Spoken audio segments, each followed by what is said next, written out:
നന്നായെന്ന് ഉറങ്ങിയിട്ട് എത്ര നാളായി? റോബർട്ട് ഫ്രേസിയർക്ക് ഇന്നും അറിയില്ല ആ ദിവസം എന്തുകൊണ്ടാണ് താൻ അങ്ങനെയൊക്കെ ചിന്തിച്ചതെന്ന്.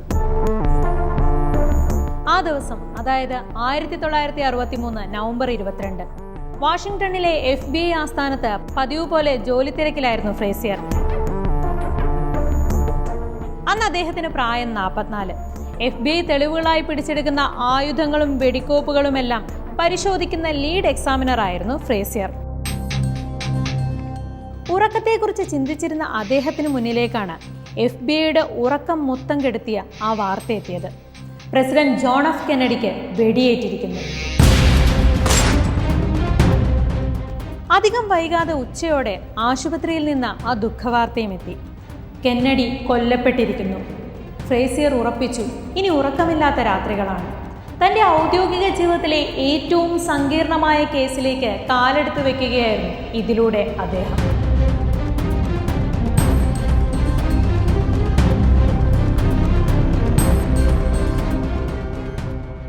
തൊട്ടു പിന്നാലെ FBIയുടെ ലബോറട്ടറി വിഭാഗത്തിന്റെ തലവൻ ഫ്രേസിയറെയും 2 സഹപ്രവർത്തകരെയും വിളിപ്പിച്ചിട്ട് ഇങ്ങനെ പറഞ്ഞു: ഉടനെ ഡാലസിലേക്ക് പോവുക. കെന്നഡി സഞ്ചരിച്ചിരുന്ന വാഹനം ഉൾപ്പെടെ വിശദമായി പരിശോധിക്കണം. ഓരോരുത്തർക്കും മനസ്സിലായ കാര്യങ്ങൾ പ്രത്യേകം നോട്ടുകളായി സൂക്ഷിക്കുക. ഈ നോട്ടുകളെല്ലാം ഒരുമിച്ച് പരിശോധിക്കുക. അവയിൽ നിന്ന് എല്ലാവരും ഒരുപോലെ കണ്ടെത്തിയ കാര്യങ്ങളും വൈരുദ്ധ്യങ്ങളും ഉണ്ടാകാം. അവ പരസ്പരം ചർച്ച ചെയ്യുക. എന്നിട്ട് അന്തിമ നിഗമനത്തിലെത്തുക. അവിടെ നിന്ന് തുടങ്ങുകയാണ് ഫ്രേസിയറിന്റെയും സംഘത്തിന്റെയും ഓട്ടം. 2 ദിവസത്തോളം ഉറക്കം പോലും ഉണ്ടായിരുന്നില്ലെന്ന് അദ്ദേഹം പറഞ്ഞു. 3-ാം ദിവസം ഒരു 5 മണിക്കൂർ ഉറങ്ങാൻ കിട്ടി. അപ്പോഴും പക്ഷേ തൻ്റെ FBI ജീവിതത്തിലെ ഏറ്റവും പിരിമുറുക്കം സമ്മാനിച്ച ആ കേസിന്റെ തലവേദന വിട്ടുമാറിയിരുന്നില്ലെന്ന് പിന്നീടൊരു വീഡിയോയിൽ ഫ്രേസിയർ തന്നെ പറഞ്ഞിട്ടുണ്ട്. അദ്ദേഹം മാത്രമല്ല, അമേരിക്ക മുഴുവനും ഇന്നും തല പുകച്ചുകൊണ്ടിരിക്കുകയാണ് കെന്നഡി വധത്തെപ്പറ്റി. ആരാണ് യഥാർത്ഥത്തിൽ ജോൺ എഫ് കെന്നഡിയെ കൊലപ്പെടുത്തിയത്? എന്തിനു വേണ്ടിയായിരുന്നു അത്? കെന്നഡിയുടെ കൊലപാതകയെ എല്ലാവരും നോക്കി നിൽക്കെ പോലീസിനു മുന്നിൽ വെച്ച് മറ്റൊരാൾ വെടിവെച്ചു കൊലപ്പെടുത്തിയതിനു പിന്നിൽ ഇന്റലിജൻസ് വീഴ്ചയാണോ? എന്താണ് കെന്നഡിയുടെ കൊലപാതകത്തിനു പിന്നിലെ ദുരൂഹതകൾ?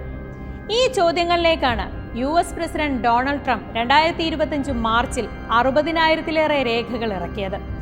കെന്നഡി വധവുമായി ബന്ധപ്പെട്ട് ക്ലാസിഫൈഡ് രേഖകളായി സൂക്ഷിച്ചിരുന്ന വിവരങ്ങളും ചിത്രങ്ങളും വീഡിയോകളും ശബ്ദരേഖകളുമാണ് ട്രംപ് പ്രത്യേക ഉത്തരവിലൂടെ പുറത്തുവിട്ടത്. ആ രേഖകളെല്ലാം ഉയർത്തുന്നത് ഒരൊറ്റ ചോദ്യമാണ്: വർഷം ഇത്ര കഴിഞ്ഞിട്ടും എന്തുകൊണ്ടാണ് ഇന്നും കെന്നഡി വധം ലോകത്തിനു മുന്നിൽ ഒരു സമസ്യയായി തുടരുന്നത്?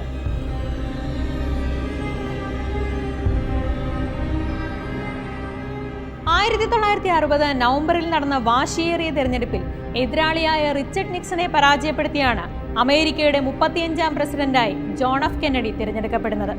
1961 പ്രസിഡന്റ് ആകുമ്പോൾ അദ്ദേഹത്തിന് പ്രായം 43. യുവത്വത്തിന്റെ ആ പ്രസരിപ്പ് കെന്നഡിയുടെ ഭരണത്തിലും ഉണ്ടായിരുന്നു. അമേരിക്കൻ ജനതയുടെ പ്രിയപ്പെട്ട പ്രസിഡന്റായി ഭരണം തുടർന്നെങ്കിലും അതിന് അന്ത്യം കുറിക്കുന്ന തികച്ചും അപ്രതീക്ഷിതമായ ഒരു സംഭവം നടക്കുമെന്ന് ആരും കരുതിയിരുന്നില്ല. പ്രശസ്തിയുടെയും ജനസമ്മതിയുടെയും പാരമ്യത്തിൽ നിൽക്കുമ്പോഴായിരുന്നു തെക്കൻ സംസ്ഥാനമായ ടെക്സസിലെ ഡാലസ് നഗരത്തിൽ വെച്ച് കെന്നഡി കൊല്ലപ്പെടുന്നത്. 1964 US പ്രസിഡന്റ് തെരഞ്ഞെടുപ്പിലും മത്സരിക്കാനുള്ള ഒരുക്കത്തിലായിരുന്നു കെന്നഡി. പക്ഷേ ചില പ്രശ്നങ്ങളുണ്ടായിരുന്നു. റിപ്പബ്ലിക്കൻ പാർട്ടിയിലെ കരുത്തൻ ബാരി ഗോൾഡ്വാട്ടർ ആയിരിക്കും എതിരാളി എന്നത് ഏറെക്കുറെ ഉറപ്പായിരിക്കുന്നു. അദ്ദേഹത്തെ തറപറ്റിക്കാനുള്ള വോട്ട് തേടിയുള്ള ഓട്ടത്തിനിടെ വലിയൊരു പ്രതിസന്ധി തലപൊക്കി. കെന്നഡിയുടെ വൈസ് പ്രസിഡന്റ് ആയിരുന്ന ലിൻഡൻ ബി ജോൺസന്റെ സ്റ്റേറ്റായ ടെക്സസിലായിരുന്നു ആ പ്രശ്നം. അവിടെ governor John Bowden കോണലിയും senator Ralph യാബറോയും തമ്മിൽ കനത്ത ആശയ സംഘർഷം നടക്കുന്നു. അത് തുടർന്നാൽ റിപ്പബ്ലിക്കൻ പക്ഷം മുതലെടുക്കുമെന്ന് കെന്നഡിക്ക് ഉറപ്പായിരുന്നു. ഡെമോക്രാറ്റുകൾക്കിടയിൽ പ്രശ്നങ്ങളൊന്നുമില്ലെന്ന് കാണിക്കാൻ കോണലിക്കും യാബറോയ്ക്കുമൊപ്പം ജനങ്ങൾക്കിടയിലൂടെ ഒരു പര്യടനം അദ്ദേഹം പ്ലാൻ ചെയ്തു. അതിന്റെ ഭാഗമായാണ് 1963 നവംബർ 21 കെന്നഡിയും ലിൻഡനും ടെക്സസിലെ സാൻ ആന്റോണിയോ നഗരത്തിലെത്തിയത്. കെന്നഡിയുടെ ഭാര്യ ജാക്വിനിലും ഒപ്പമുണ്ടായിരുന്നു. ടെക്സസിലെ ഫോർട്ട് വർത്ത്, ഹൂസ്റ്റൺ എന്നീ നഗരങ്ങളിൽ കോണലിക്കും യാബറോയ്ക്കുമൊപ്പം പ്രചാരണയാത്ര നടത്തി ഇരുവരും തമ്മിൽ പിണക്കമൊന്നുമില്ലെന്ന് ജനങ്ങൾക്ക് മുന്നിൽ തെളിയിക്കാൻ അന്ന് കെന്നഡിക്ക് സാധിച്ചു. പിന്നീട് തൻ്റെ ജീവിതത്തിലെ ഏറ്റവും മോശം തീരുമാനത്തിലേക്ക് വിമാനം കയറുകയായിരുന്നു അദ്ദേഹം. നവംബർ 22 ഡാലസിലേക്കുള്ള യാത്ര. അവിടുത്തെ ലവ് ഫീൽഡ് വിമാനത്താവളത്തിൽ വന്നിറങ്ങിയ കെന്നഡിയും സംഘവും ഒരു തുറന്ന വാഹനത്തിൽ ജനങ്ങളെ അഭിവാദ്യം ചെയ്ത് യാത്ര ചെയ്യാൻ തീരുമാനിച്ചു. വഴിനീളെ കെന്നഡിയെ കാണാനായി കൈവീശി പ്ലക്കാർഡുകളുമൊക്കെ ഏന്തി കാത്തിരിക്കുന്നവരായിരുന്നു. ഡാലസിലെ ട്രേഡ് മാർട്ട് സെന്ററിലേക്കായിരുന്നു ആ യാത്ര. വിവിധ ഉൽപ്പന്നങ്ങളുടെ താരിഫിൽ ഉൾപ്പെടെ ഇളവ് ചെയ്തു കൊടുത്ത കെന്നഡിയുടെ തീരുമാനങ്ങൾ വ്യാപാരികൾക്കിടയിൽ വലിയ മതിപ്പുണ്ടാക്കിയിരുന്നു. അങ്ങനെയാണ് ഡാലസിലെ വ്യാപാര കേന്ദ്രമായ ട്രേഡ് മാർട്ട് സെന്ററിലേക്ക് അദ്ദേഹം പ്രസംഗിക്കാനെത്തുന്നത്. എന്നാൽ 12:30 ഷെഡ്യൂൾ ചെയ്തിരുന്ന ആ യോഗത്തിലേക്ക് എത്തും മുൻപേ നിർണായക വിധി അദ്ദേഹത്തെ വഴിയിൽ കാത്തിരിപ്പുണ്ടായിരുന്നു. ടെക്സസിലെയും ഒക്ലഹോമയിലെയും ചില പൊതുവിദ്യാലയങ്ങളിൽ പാഠപുസ്തകങ്ങൾ വിതരണം ചെയ്തിരുന്ന ഒരു സ്വകാര്യ സ്ഥാപനമായിരുന്നു the Texas school book depository company. അതിനു മുന്നിലൂടെയായിരുന്നു കെന്നഡിയുടെ വാഹനവ്യൂഹം കടന്നുപോയത്.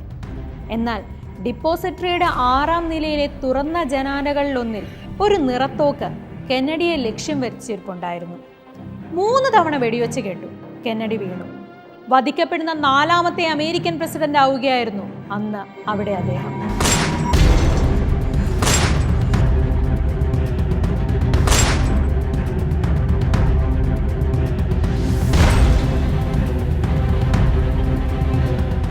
ഡിപ്പോസിറ്ററിയിലെ ജീവനക്കാരനായിരുന്ന ലീ ഹാർവി ഓസ്വാൾഡാണ് കെന്നഡിക്ക് നേരെ വെടിയുതിർത്തത്. ആ നിഷ്ഠൂര കൃത്യം നിർവഹിക്കുമ്പോൾ 24 വയസ്സ് മാത്രമായിരുന്നു ഓസ്വാൾഡിന്റെ പ്രായം. കെന്നഡിക്കൊപ്പം ഭാര്യ ജാക്വലിനും ഉണ്ടായിരുന്നു വാഹനത്തിൽ. മുൻ സീറ്റിലാകട്ടെ ജോൺ ബൗഡൻ കോണലിയും അദ്ദേഹത്തിന്റെ ഭാര്യ നെല്ലിയും. ജാക്വലിനും നെല്ലിയും പരുക്കുകളൊന്നും ഏൽക്കാതെ അത്ഭുതകരമായി രക്ഷപ്പെട്ടു. എന്നാൽ 2 വെടിയുണ്ടകൾ ജീവനെടുക്കാൻ പാകത്തിൽ കെന്നഡിയുടെ ദേഹത്തേക്ക് തുളഞ്ഞു കയറി. അതിലൊരെണ്ണം കെന്നഡിയുടെ കഴുത്തിനു പിന്നിലൂടെ തുളച്ചു കയറി തൊണ്ടയിലൂടെ പുറത്തേക്ക് വന്നു. ഈ വെടിയുണ്ടയാണ് മുൻ സീറ്റിലിരുന്ന കോണലിയുടെ തുടയിൽ കയറിയത്. 2ാമത്തെ വെടിയുണ്ടയേറ്റപ്പോൾ കെന്നഡിയുടെ തലയുടെ പിൻഭാഗം ഏറെക്കുറെ തകർന്ന അവസ്ഥയിലായിരുന്നു. പാർക്ക്ലാൻഡ് മെമ്മോറിയൽ ആശുപത്രിയിലേക്ക് കെന്നഡിയുമായി സുരക്ഷാ സംഘം കുതിച്ചെത്തിയെങ്കിലും ഉച്ചയ്ക്ക് 1 മണിയോടെ ആശുപത്രി അധികൃതർ പ്രഖ്യാപിച്ചു, പ്രസിഡന്റ് ജോൺ എഫ് കെന്നഡി വിട പറഞ്ഞിരിക്കുന്നു. കെന്നഡിയെ വെടിവെച്ച് 1.5 മണിക്കൂറിനകം ടെക്സസിലെ ഒരു സിനിമാ തിയേറ്ററിൽ വെച്ചാണ് ഓസ്വാൾഡ് അറസ്റ്റിലാവുന്നത്. അയാൾ പക്ഷേ പോലീസിനോട് പറഞ്ഞുകൊണ്ടേയിരുന്നു, ഞാൻ തെറ്റൊന്നും ചെയ്തിട്ടില്ല, ഞാനല്ല വെടിവെച്ചതെന്ന്.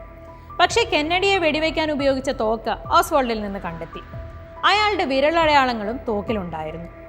ഡിപ്പോസിറ്ററിയിൽ ഒളിച്ചിരുന്നാണ് കൃത്യം നിർവഹിച്ചതെന്നും പോലീസ് തിരിച്ചറിഞ്ഞു. ഏറെ വിചിത്രമായിരുന്നു ഓസ്വാൾഡിന്റെ ജീവചരിത്രം. 17ാമത്തെ വയസ്സിൽ അമേരിക്കൻ പട്ടാളത്തിന്റെ ഭാഗമായ US മറീനിൽ ചേർന്ന ഓസ്വാൾഡ് അച്ചടക്കമില്ലായ്മയ്ക്ക് പലതവണ നടപടികൾ നേരിട്ടു. അമ്മയ്ക്ക് സുഖമില്ലെന്ന് പറഞ്ഞ് ഇവിടെ നിന്ന് വിടുതൽ നേടിയ ഓസ്വാൾഡ് നേരെ പോയത് സോവിയറ്റ് യൂണിയനിലേക്കാണ്. അവിടെ ഒരു റഷ്യൻ സ്വദേശിനിയെ വിവാഹം ചെയ്ത് സോവിയറ്റ് പൗരത്വം സ്വീകരിച്ചു. 3 വർഷം അവിടെ ജീവിച്ചതിനു ശേഷം 1962 അയാൾ അമേരിക്കയിലെത്തി. ടെക്സസിൽ താമസമാക്കിയ ഓസ്വാൾഡ് ദിവസവേതനം ലഭിക്കുന്ന ഒട്ടേറെ ജോലികൾ ചെയ്തിരുന്നു. അതേസമയം അമേരിക്കയുടെ ക്യൂബയോടുള്ള നയങ്ങളിൽ പ്രതിഷേധം അറിയിച്ചുകൊണ്ടുള്ള പ്രകടനങ്ങളിലും പലപ്പോഴായി അയാൾ പങ്കെടുത്തിരുന്നു. ക്യൂബയിലെ കാസ്ട്രോ ഭരണകൂടത്തെ പുറത്താക്കാൻ കെന്നഡിയുടെ നേതൃത്വത്തിൽ ശ്രമങ്ങൾ നടക്കുന്ന കാലം കൂടിയായിരുന്നു അത്. ടെക്സസിൽ കെന്നഡിയുടെ സന്ദർശനത്തിന് കുറച്ച് ആഴ്ചകൾക്ക് മുമ്പാണ് ഇയാൾ ടെക്സസ് സ്കൂൾ ബുക്ക് ഡിപ്പോസിറ്ററിയിൽ ജോലിക്ക് കയറിയത്. അതിനുശേഷം തപാൽ വഴി 2 തോക്കുകൾ വാങ്ങി. ഇവ ഭാര്യ താമസിച്ചിരുന്ന വീട്ടിൽ ഒളിപ്പിച്ചു വെക്കുകയും ചെയ്തു. ഇതൊന്നും ആരും അറിഞ്ഞില്ല. കെന്നഡി ഡാലസിലെത്തിയ ദിവസം ഇതിൽ ഒരു തോക്ക് ഉപയോഗിച്ചാണ് ഓസ്വാൾഡ് വെടിയുതിർത്തത്. ഓസ്വാൾഡിനെ പിടികൂടാനുള്ള ശ്രമത്തിനിടെ പോലീസ് ഉദ്യോഗസ്ഥരിൽ ഒരാളും ഇയാളുടെ തോക്കിനിരയായിരുന്നു. പോലീസിന്റെ ചോദ്യം ചെയ്യലിൽ താൻ വെറുമൊരു ഉപകരണം മാത്രമാണെന്നാണ് ഓസ്വാൾഡ് പറഞ്ഞുകൊണ്ടേയിരുന്നത്. പക്ഷേ ഓസ്വാൾഡ് അല്ലെങ്കിൽ പിന്നെയാണ്.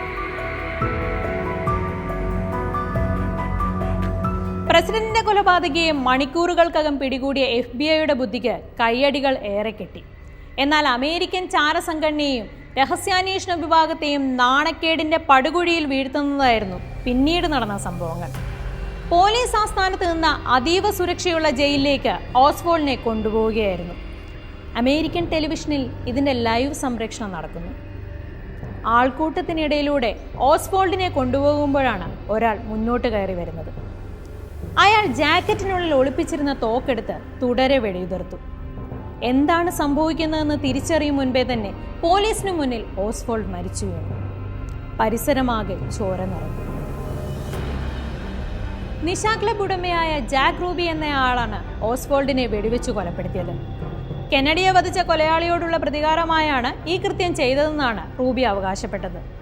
പക്ഷേ ലോകം വിശ്വസിച്ചത്, ഇന്നും വിശ്വസിച്ചുകൊണ്ടിരിക്കുന്നത് മറ്റൊന്നാണ്. കെന്നഡിയുടെ കൊലപാതകത്തിന്റെ രഹസ്യം പുറത്തു വരാതിരിക്കാൻ ഓസ്വാൾഡിനെ റൂബി കൊലപ്പെടുത്തുകയായിരുന്നുവെന്ന്. എന്തായാലും കൊലപാതക കുറ്റത്തിന് റൂബിക്ക് ആദ്യം വധശിക്ഷ വിധിച്ചു. പക്ഷെ പിന്നീട് ശിക്ഷ റദ്ദാക്കി. രണ്ടാമത്തെ വിചാരണ നടക്കുന്നതിന് മുൻപ് ക്യാൻസർ ബാധിച്ച് റൂബി മരിക്കുകയും ചെയ്തു. പോലീസ് കസ്റ്റഡിയിൽ ഓസ്വാൾഡ് കൊല്ലപ്പെട്ടതോടെ കെന്നഡിയുടെ കൊലപാതകത്തിന്റെ അന്വേഷണം വഴിമുട്ടി. തങ്ങളുടെ സുരക്ഷയിൽ കഴിഞ്ഞിരുന്ന ഓസ്വാൾഡിന്റെ കൊലപാതകം ഡാലസ് പോലീസിനുണ്ടാക്കിയ നാണക്കേട് ചില്ലറയല്ല. ജാക്ക് റൂബി പോലീസുമായി വളരെ അടുപ്പമുള്ള വ്യക്തിയായിരുന്നു എന്നതും പോലീസിന് തലവേദനയായി. അതിനു പിന്നാലെയാണ് കെന്നഡിയുടെ കൊലപാതകത്തെക്കുറിച്ച് അന്വേഷിക്കാൻ പ്രസിഡന്റ് ലിൻഡൻ അമേരിക്കയിലെ സുപ്രീം കോടതി ചീഫ് ജസ്റ്റിസ് ആയിരുന്ന ഏൾ വാറന്റെ നേതൃത്വത്തിൽ 7-അംഗ കമ്മീഷനെ നിയമിക്കുന്നത്. കെന്നഡിയുടെ മരണത്തിന് പിന്നാലെ പ്രത്യേകം അധികാരം ഉൾപ്പെടുത്തി ലിൻഡൻ ജോൺസൺ പ്രസിഡന്റ് സ്ഥാനത്തേക്ക് എത്തിയിരുന്നു. നേരത്തെ കെന്നഡിക്കൊപ്പം സഞ്ചരിച്ചിരുന്ന വാഹന വ്യൂഹത്തിലും ലിൻഡൻ ഉണ്ടായിരുന്നു. കെന്നഡിയുടെ വാഹനത്തിന് മുൻപിലാണ് മറ്റൊരു കാറിൽ അദ്ദേഹം യാത്ര ചെയ്തിരുന്നതെന്ന് മാത്രം. എന്തായാലും സംഭവത്തിൽ വാറൻ കമ്മീഷനും കാര്യമായൊന്നും കണ്ടെത്താനായില്ല.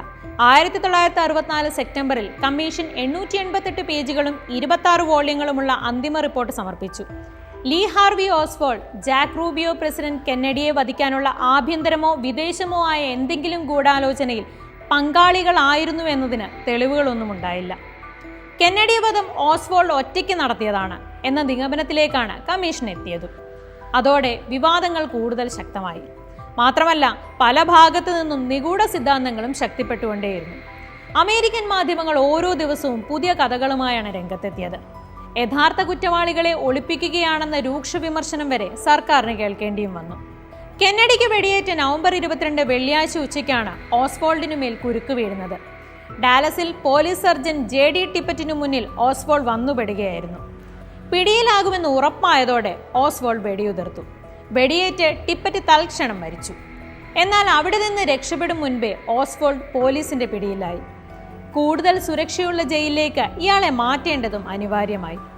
നവംബർ 24 ഓസ്വാൾഡിനെ മാറ്റാൻ ജയിൽ അധികൃതർ തീരുമാനിച്ചു.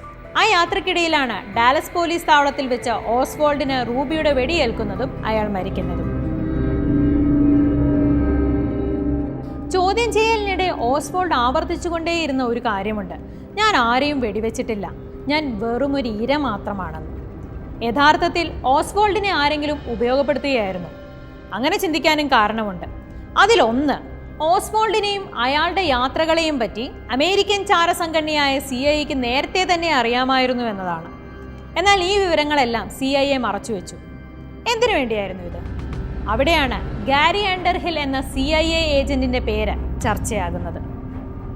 കെന്നഡി മരിച്ചതിനു പിന്നാലെ ഗാരി വാഷിംഗ്ടണിൽ നിന്ന് ന്യൂജേഴ്സിയിലെ കൂട്ടുകാരുടെ അടുത്തേക്ക് പോയിരുന്നു. അദ്ദേഹം അതീവ പരിഭ്രാന്തനായിരുന്നു എന്നാണ് സുഹൃത്ത് ഷാർലിൻ ഫിറ്റ്സിമോണസ് പിന്നീട് വെളിപ്പെടുത്തിയത്. മാത്രമല്ല, ഗാരി ഒരു കാര്യം കൂടി പറഞ്ഞു: CIA ഒരു വിഭാഗവുമായി കെന്നഡിയുടെ കീഴിലെ സ്റ്റേറ്റ് ഡിപ്പാർട്ട്മെന്റ് അത്ര സ്വരച്ചേർച്ചയിലല്ലായിരുന്നുവെന്ന്. അവരാണ് അദ്ദേഹത്തെ ആസൂത്രണം നടത്തി കൊലപ്പെടുത്തിയതെന്ന്. കുറ്റം ഓസ്വാൾഡിന്റെ മേൽ കെട്ടിവെക്കുകയായിരുന്നുവെന്ന്.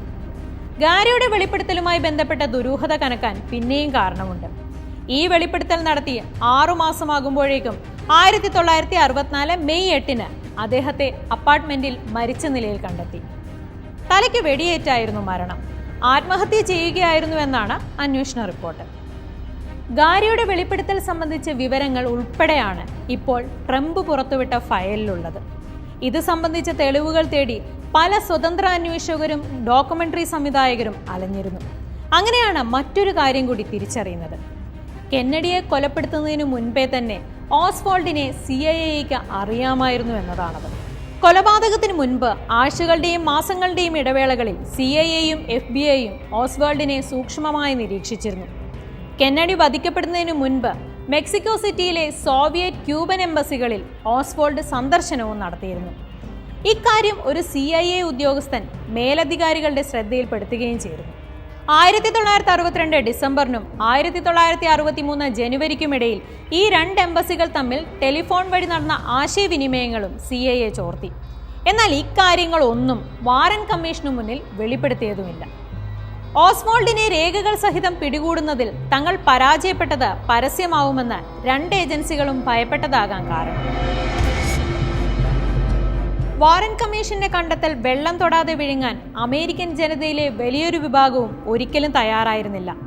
ലോകത്തിലെ ഏറ്റവും ശക്തമായ രാഷ്ട്രത്തിന്റെ തലവനുള്ള സുരക്ഷ ഒരു 24-കാരന് ഒറ്റയ്ക്ക് തകർക്കാൻ കഴിയുമെന്നവർ വിശ്വസിച്ചില്ല.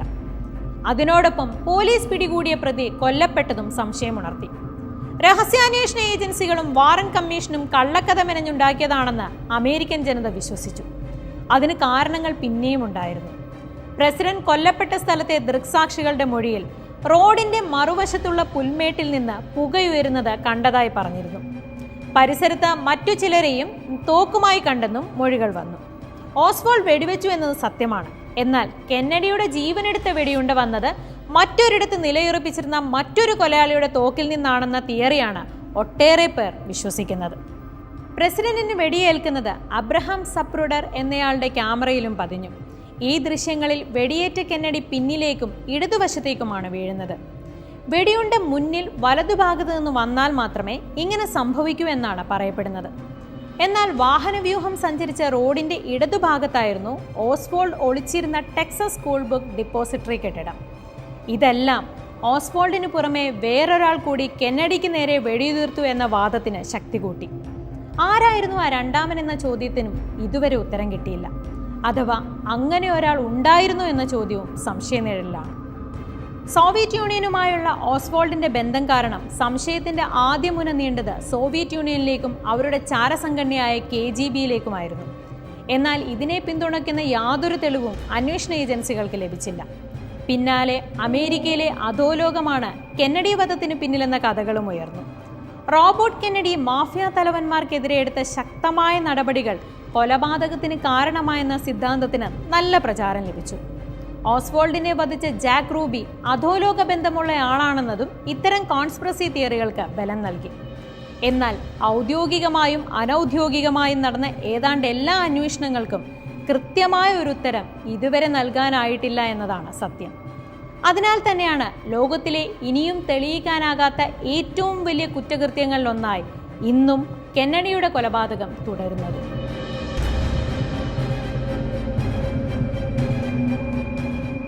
കെന്നഡിയെ വധിച്ചത് US-ന്റെ തന്നെ ചാരസംഘടനയായ CIA ആകാനുള്ള സാധ്യതയെക്കുറിച്ച് സൂചിപ്പിക്കുന്ന രഹസ്യരേഖകളാണ് ട്രംപിന്റെ ഉത്തരവിലൂടെ 2025 പുറത്തു വന്നതിലേറെയും.